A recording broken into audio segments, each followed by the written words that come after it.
Hey, what's going on, everybody? A little bit different style here. I thought I'd change it up a little, be more fun. So today we're looking at the OnePlus 3 after I've had it for OnePlus 3 days. It's a real stupid joke. You know, I've had it for 4 days. Anyway, so I wanted to just do a little bit of an experience overall, how it's been. If you're not familiar with the OnePlus 3, I'll throw some information in the description for you. Long story short, OnePlus is really trying to create a super high-end phone for a pretty mid-range price, $399. It's got top-tier specs in pretty much every department aside from maybe a 2K screen, but the jury is still out on whether you need it or not. Personally, I'm fine with a 1080p screen. I came from a Nexus 6P, and I actually forgot that this doesn't even have a 2K screen like that does. So again, your mileage might vary there, but it's kind of personal preference. So I wanted to give just a quick rundown on how everything's been going, and maybe if it's something you should consider. Of course, you know, better details will be available in my full review, but yeah, here's what we got for now. So from a software standpoint, this thing is basically stock Android with some really useful additions. I've been a Nexus guy for the last 2 years or so, and I just come back to them after using other phones because the experience is consistent and smooth and just pleasant to use, for lack of a better word. This thing runs Android 6.0.1 Marshmallow with Oxygen OS is what they call it, and it's got some really useful features, and actually I prefer it over stock Android. Can't believe I'm saying that. You can do things like gestures to do different things on your screen when it's turned off, to a little bit of customization to a dark mode, really just, I don't know, things that probably should be in stock Android, to be totally honest with you, especially the dark mode. I don't know why that's not in there, but really just useful features that don't bog down the user experience. So on the camera side of things, I'd say it's probably on par with last year's flagships, you know, the Galaxy S6, the Note 5, maybe just a smidge below as compared to the Nexus 6P, which was what I was using before. This thing, again, just a notch below, at least in the low light department. The 6P, I'd say, is probably in the top 3 or 4 for low light pictures. But the OnePlus 3, it's close, but not quite as good.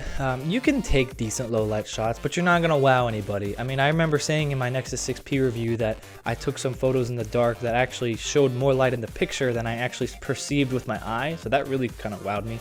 Not the case here, but again, good pictures, just not great. When you consider the price, which is kind of what you gotta save for this phone for every feature, hella good camera for $399. It's got USB-C, pretty much standard nowadays for most new flagship phones. It does have one single firing speaker versus the 2 dual stereo speakers on the Nexus 6P. I do miss that, but I have to say I'm kind of impressed with the overall sound quality from the OnePlus 3's speaker. It's not great, it's not gonna blow you away, but it gets pretty loud and loud enough to do the trick for me.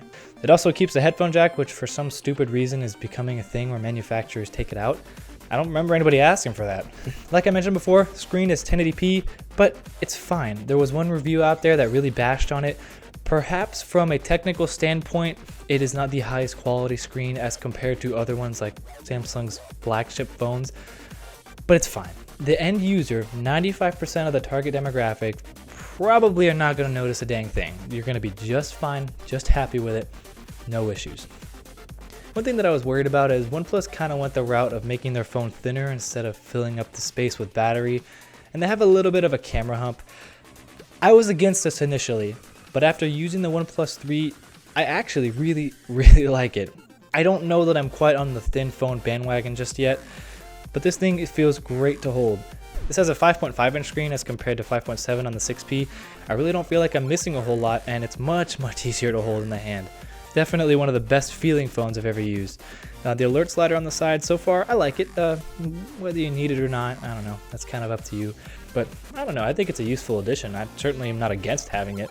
The overall design, you know, it takes inspiration from different companies. It's definitely HTC looking and a little bit iPhone looking towards the bottom. But people are making such a big deal about that. I don't understand why. Both of those phones are very highly regarded for being good looking phones and very well built. So I don't know, to me, that doesn't even apply. I think it's a very sharp phone, very simple, but very elegant, and for $399, I mean, come on.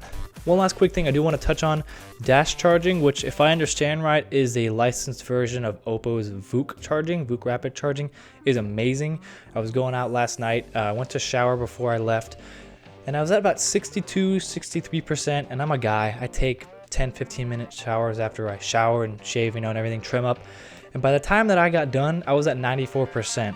So 10 to 15 minutes to get from about 60 to 90%, that's awesome. I don't know how I'm gonna live without that. It might sound like things are all perfect here. Not everything's perfect for this phone, and I do have to leave you a little cliffhanger. I gotta make you watch my review somehow, come on. Not everything's perfect, but it's really, really good. And for $399, I am legitimately thoroughly impressed with what OnePlus was able to do here. I mean, it's a hell of a phone. Keep an eye out for my review. That's all. If you like this style of video where I'm just a little more candid with you and talk, yeah, let me know if that's interesting to you and want to do some more. That's all. Peter signing off. See you in the next video.